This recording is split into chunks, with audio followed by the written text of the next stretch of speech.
सरला नाम की एक गरीब कृष्ण भक्त थी। सरला भले ही गरीबी में दिन गुजार रही थी, फिर भी वो भगवान कृष्ण पर से अपना विश्वास कभी भी नहीं हटाती थी। सरला के जीवन में बहुत कठिनाइयां आई। शादी के कुछ सालों बाद उसके पति राजेश का एक्सीडेंट हो गया, जिसमें उसका एक पैर खराब हो गया और वो चलने फिरने लायक नहीं रहा। सरला फिर भी भगवान कृष्ण का नाम लेकर अपने जीवन को चला रही थी। वो दिन रात भगवान कृष्ण की पूजा आरती करती और उसके बाद मेहनत मजदूरी के काम के लिए जाती। धीरे धीरे सरला की बेटी गीता बड़ी हुई। सरला को उसकी शादी की चिंता सताने लगी। उसके पास अपनी बेटी की शादी में देने के लिए कुछ भी नहीं था।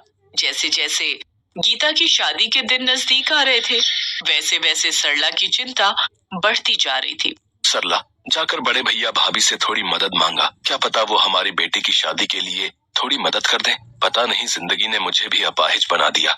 नहीं तो थोड़ी मेहनत मजदूरी कर लेता तो पैसे जुड़ जाते। सारे दुखों की वजह मैं ही हूँ बापू। मेरी शादी की चिंता में माँ और आप दोनों कितने परेशान हो रहे हैं। नहीं नहीं बेटी, ऐसा नहीं कहते। मैं एक काम करती हूँ, जेठानी जी से थोड़ी मदद मांग लेती हूँ। उधार के पैसे लेकर कुछ तो सामान आ ही जाएगा। फिर शादी के बाद धीरे धीरे उनका उधार चुकाती रहूंगी।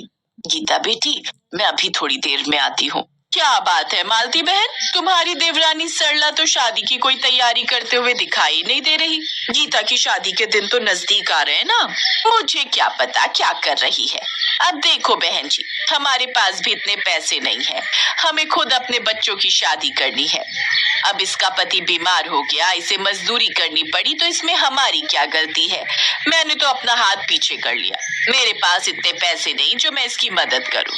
अब मेरे पास अगर आएगी मदद के लिए तो मैं पहले ही मना कर दूंगी। तभी सरला आ जाती है। हाँ वो भी ठीक है, चलो चलती हूँ। अरे सरला, नमस्ते, कैसी हो? और बेटी की शादी की तैयारी चल रही है? वैसे कौन से दिन की निकली है शादी? अगले हफ्ते की शादी है, बस तैयारी कर ही रही हूँ।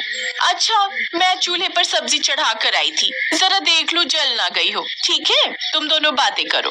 सरला अपनी जेठानी की पहले ही सारी बातें सुन चुकी थी। वो अपनी आंखों में आंसू छुपाए वापस घर लौट आई। जेठानी जरूरत के समय उससे मुंह फेर लेती है। सरला भगवान कृष्ण से प्रार्थना करती है, हे श्याम, हे मोहन मुरारी, मेरी बेटी गीता की शादी तय हो गई है, पर उसकी शादी में देने के लिए मेरे पास कुछ भी नहीं है। पर प्रभु, मैं इतना जानती हूँ कि कोई मेरी मदद करे ना करे, आप मेरी मदद को जरूर आओगे। हे कृष्ण, हे श्याम, आप मेरी मदद को आओगे ना? मुझ भक्त को अपने दर्शन दोगे ना? मुझ पर अपनी कृपा करोगे ना प्रभु? सरला को आस थी कि कोई मदद करे ना करे, पर भगवान कृष्ण मुरारी उसकी मदद जरूर करेंगे। उसी रात सरला को सपने में भगवान कृष्ण ने दर्शन दिए। सरला, मैं जानता हूँ तुम मेरी परम भक्त हो। तुमने मुझे सच्चे हृदय से याद किया है। तुम मेरा दर्शन प्राप्त करना चाहती हो, इसलिए तुम्हें दर्शन देने के लिए कल मैं तुम्हारे घर आऊंगा। प्रभु, आप मेरे घर आओगे, मैं आपकी प्रतीक्षा करूंगी। सरला जैसे ही आंखें खोलती है, उसका सपना टूट जाता है। अगले दिन वो बार बार अपने द्वार पर जाकर देखती है कि कहीं भगवान कृष्ण आ तो नहीं रहे हैं। माँ, क्या हुआ? तुम बार बार दरवाजे पर क्यों जा रही हो? कोई आने वाला है क्या? गीता, कल रात स्वप्न में मेरे श्याम आए थे। उन्होंने मुझसे कहा था कि वो आज मेरे घर पधारेंगे और मुझे दर्शन देंगे। मैं उन्हीं की राह देख रही हूँ। तू भी ध्यान रखना, कभी मेरा ध्यान न रहे तो वो आकर चले ना जाए। वैसे अभी तक सुबह से कोई आया तो नहीं था ना? नहीं माँ, अभी कोई भी नहीं आया। मैं तो आंगन में ही बैठी थी कि तभी एक चूड़ी बेचने वाला आ जाता है। उसने अपने सिर पर चूड़ियों से भरा टोकरा रखा हुआ था और वो आवाज लगाता जा रहा था, चूड़ी, चूड़ी ले लो चूड़ी, रंग बिरंगी चूड़ी।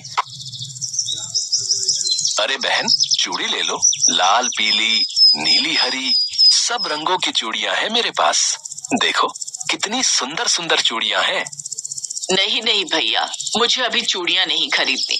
मैं किसी के आने की राह देख रही हूँ। अभी मेरे पास चूड़ियां खरीदने का समय नहीं है। खरीद लो, पता नहीं फिर ऐसा मौका हाथ आए या नहीं। मैं बदले में पैसे नहीं लूंगा। मुझे तो भूख लगी है, बस 2 रोटी बांध कर दे दो ताकि मैं रास्ते में खा लूं। सुबह से चूड़ी बेचने निकला हूँ, आज रोटी घर पर भूल आया था। बहुत जोरों की भूख लग रही है, तुम्हें चूड़ी देकर बदले में 2 रोटी खा लूंगा तो मेरा पेट भर जाएगा। फिर मैं और जगह चूड़ी बेचने जा सकता हूँ। अगर मैं तुम्हारे लिए रोटी लेने अंदर गई और पीछे से मेरे श्याम मुरारी, अब मेरा मतलब है कि जिनके आने की मैं राह देख रही हूँ, अगर वो आकर चले गए तो बाद में मुझे पछतावा होता रहेगा। तुम चिंता मत करो, मैं देखता रहूंगा। अगर कोई आया तो मैं तुम्हें आवाज लगा दूंगा। अच्छा, ध्यान रखना कोई आए तो। मैं रोटी लेकर आती हूँ। सरला 2 रोटी में थोड़ी सब्जी रखकर एक पोटली में बांध देती है और फटाफट से चूड़ी वाले के पास आती है। कोई आया तो नहीं था ना? तुमने ध्यान से देखा था? पता चले कोई आया हो और तुम्हारी नजर ही ना पड़ी हो। नहीं नहीं, अभी तो सिर्फ मैं ही आया हूँ, कोई नहीं आया। तुम रोटी ले आई? हाँ, ये लो रोटी। थोड़ी ही सब्जी थी जो रोटी पर रख दी है। बहुत अच्छी बात है। एक काम करो बहन, तुम ये सारी चूड़ियां रखो। तुम्हारी बेटी की शादी है ना, उसमें काम आएंगी। घर में आए सभी मेहमानों को बांट देना। जहाँ तक मैं समझ रहा हूँ, तुम भगवान कृष्ण की भक्त दिखाई देती हो। चलो, ये उपहार उन्हीं की तरफ से समझ लो। पर इतनी सारी चूड़ियां, ये तो बहुत सारी चूड़ियां हैं। पूरे गांव में बांटूंगी तो भी बच जाएंगी। अरे, मेरे हाथ में टोकरा देकर वो चूड़ी वाला कहाँ चला गया? चूड़ी वाले भैया कहाँ गए?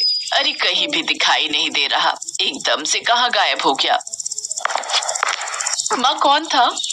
एक चूड़ी वाला आया था, मेरे से चूड़ी खरीदने के लिए बोल रहा था।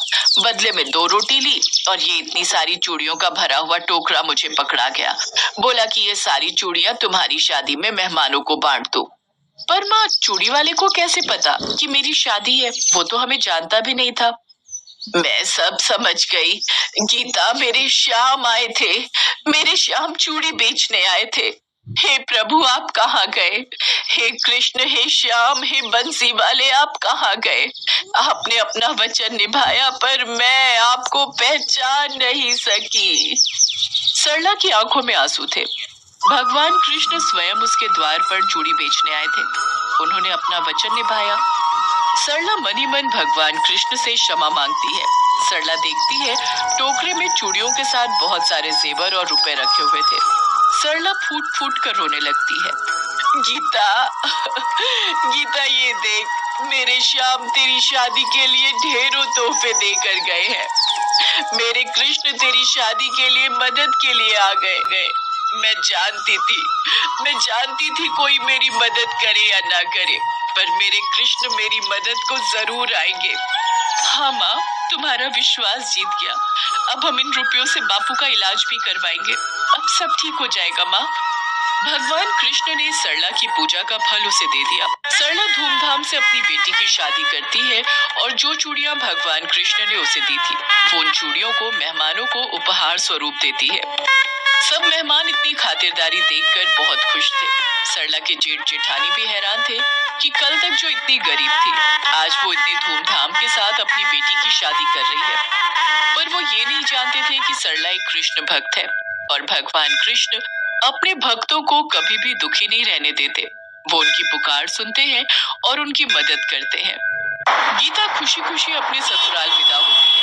सरला अपने पति का भी इलाज करवाती है और कुछ ही दिनों में राजेश भी बिल्कुल ठीक हो जाता है। सरला के जीवन में भगवान कृष्ण की कृपा से ढेरों खुशियां आ जाती हैं।